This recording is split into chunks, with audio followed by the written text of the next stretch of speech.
Good morning second and third class. आज का व्याकरण का जो हम पाठ पढ़ने जा रहे हैं उसका नाम है लिंग। आप पहले भी पढ़ चुके हैं। देखिए, हिंदी भाषा में स्त्री और पुरुष, सजीव और निर्जीव, इन चीज़ों में अंतर दिखाने के लिए कुछ शब्द निश्चित किए गए हैं, ठीक है। और जिन शब्दों से हमें उनके वर्ग का पता चले, उनकी जाति का पता चलता है कि वो महिला जाति से संबंध रखते हैं या पुरुष जाति से संबंध रखते हैं, वो कहलाते हैं लिंग।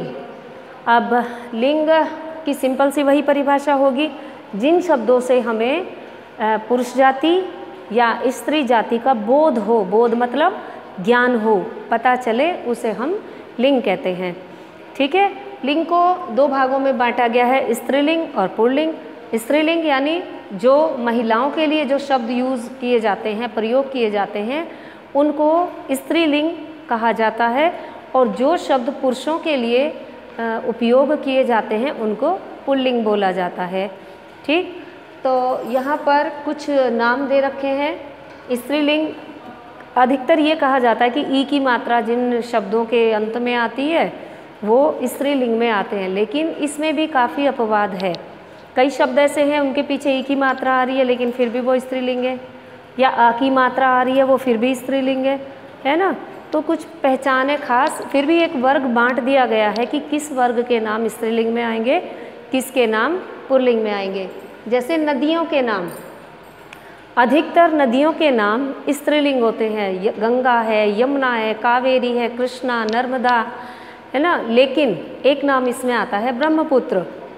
तो ब्रह्मपुत्र देखा जाए तो पुल्लिंग, इसकी साउंड बता रही है, पुत्र पीछे शब्द आ रहा है, क्लियर हो रहा है, लेकिन ये भी स्त्रीलिंग में ही आएगा। कहीं ना कहीं अपवाद आ जाता है, तो उन एक दो अपवादों की वजह से जो वर्गीकरण किया गया है उसमें कोई परिवर्तन नहीं हुआ है, ठीक है। तो गंगा, यमुना, कृष्णा, कावेरी, नर्मदा, जितनी भी हमारी नदियां हैं, सतलुज, ये सब किस में आती हैं? स्त्रीलिंग में। फिर आती है सभी भाषाओं के नाम स्त्रीलिंग होते हैं।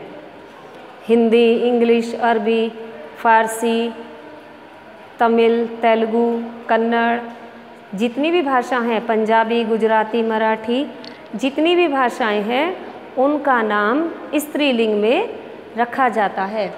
फिर आते हैं पहाड़ों और देशों के नाम। जितने भी पहाड़ों के नाम हैं वो आते हैं हमारे पुल्लिंग में, जैसे हिमालय, कैलाश, है ना, नीलगिरी, ये जितने भी पहाड़ हैं, बड़े बड़े पर्वत हैं जिनका नाम है हिमाचल, ये सब पुल्लिंग में आएंगे। दिनों के नाम रविवार, सोमवार, मंगलवार, सब हमारे पुल्लिंग में आएंगे। राज्यों के नाम उत्तर प्रदेश, मध्य प्रदेश, पंजाब, हरियाणा, ये जो राज्यों के नाम हैं ये भी हमारे किस में आते हैं? पुल्लिंग में आते हैं। उसके बाद कुछ शब्द ऐसे होते हैं जिनका हम लिंग नहीं बदलता, वो स्त्री के लिए उपयोग करें या पुरुष के लिए उपयोग करें, वो हमेशा एक जैसे ही रहते हैं। जैसे राष्ट्रपति, राष्ट्रपति शब्द ऐसा है, चाहे वो कोई महिला बन जाए तब भी उसको राष्ट्रपति ही कहेंगे, और चाहे कोई पुरुष बने राष्ट्रपति, प्रेसिडेंट, तब भी हम उसको राष्ट्रपति ही कहेंगे। राष्ट्रपति या राष्ट्रपत्नी नहीं हो जाएगा, ठीक है। फिर आता है प्रधानमंत्री। कोई महिला अगर कुर्सी पे बैठती है प्रधानमंत्री की, उसे भी प्रधानमंत्री ही कहा जाएगा, और अगर कोई पुरुष प्रधानमंत्री बनता है तब भी वो प्रधानमंत्री ही कहलाएगा। ऐसे ही है इंजीनियर, लड़की इंजीनियर बने तब भी इंजीनियर, लड़का इंजीनियर बने तब भी इंजीनियर। कुलपति यूनिवर्सिटीज़ में होते हैं, बड़े बड़े विश्वविद्यालयों में, कोई महिला बने कुलपति तब भी वो कुलपति ही कहलाएगी, और पुरुष बने तब भी वो कुलपति ही कहलाएगा। ऐसा नहीं है कि महिला के बनने पर उसके साथ पति की जगह पत्नी वर्ड प्रयोग हो जाएगा, ऐसा नहीं होगा। फिर अब कुछ स्त्रीलिंग शब्दों के आगे नर लगाकर और कुछ के आगे हम पुल्लिंग शब्दों के आगे मादा लगा देते हैं। जैसे कि हमारा मछली है, अब मछली का पुल्लिंग अगर हम कहें बनाने के लिए तो क्या बोलोगे? मछला, मछला नहीं होगा, उसके आगे हम लगा देंगे नर मछली, ठीक है, क्या लग जाएगा? नर मछली। लोमड़, लोमड़ी कहते हैं जिसको हम, और उसका पुल्लिंग हम लोमड़ बोल देते हैं, जबकि ऐसा नहीं है, हम उसके लोमड़ी के आगे नर लोमड़ी लिख सकते हैं। ठीक है। कोयल, कोयल स्त्रीलिंग में आता है, लेकिन अगर हम इसका पुल्लिंग बनाए तो क्या कहेंगे? कोयला। ये गलत शब्द हो जाएगा। कोयला तो एक अलग चीज़ का नाम है, दूसरी वस्तु का नाम है। तो नर और मादा में डिफरेंस दिखाने के लिए इसके आगे हम लिख देंगे नर कोयल, मादा कोयल।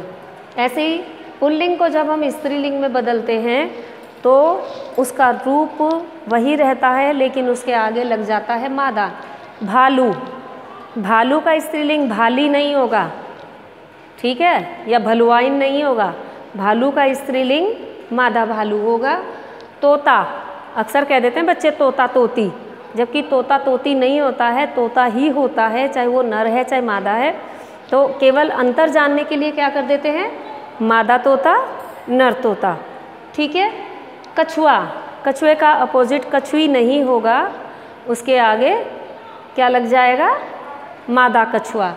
खरगोश, खरगोशनी नहीं होता है, उसके आगे मादा खरगोश लग जाता है। कि तो मेरे को आशा है पहले भी मैंने समझाया और अब भी समझाया, शायद आपको ये अच्छे से समझ आ गया होगा। इसका वर्क एक बार फिर से मैं सेंड कर दूंगी, कुछ जो नए बच्चे हमारे साथ जुड़े हैं वो कर लेंगे, और जो मैं सिलेबस दे रही हूँ जो आपके पास पहुँच चुका है, उनमें से अगर किसी का कोई चैप्टर छूट रहा है तो वो मुझे कॉल करके मुझसे वो काम मांग सकता है, क्योंकि अगर कॉल नहीं आता है तो मुझे तो ये लगेगा ना कि सबका काम कंप्लीट है, सबके पास कोई दिक्कत है ही नहीं, पूरा वर्क पहुंच रहा है। सो प्लीज़ आएँ और कॉल करें या स्कूल में आके संपर्क करें, आप हमसे मिलें, तो जो भी समस्या होगी उसका समाधान हो जाएगा। Thank you.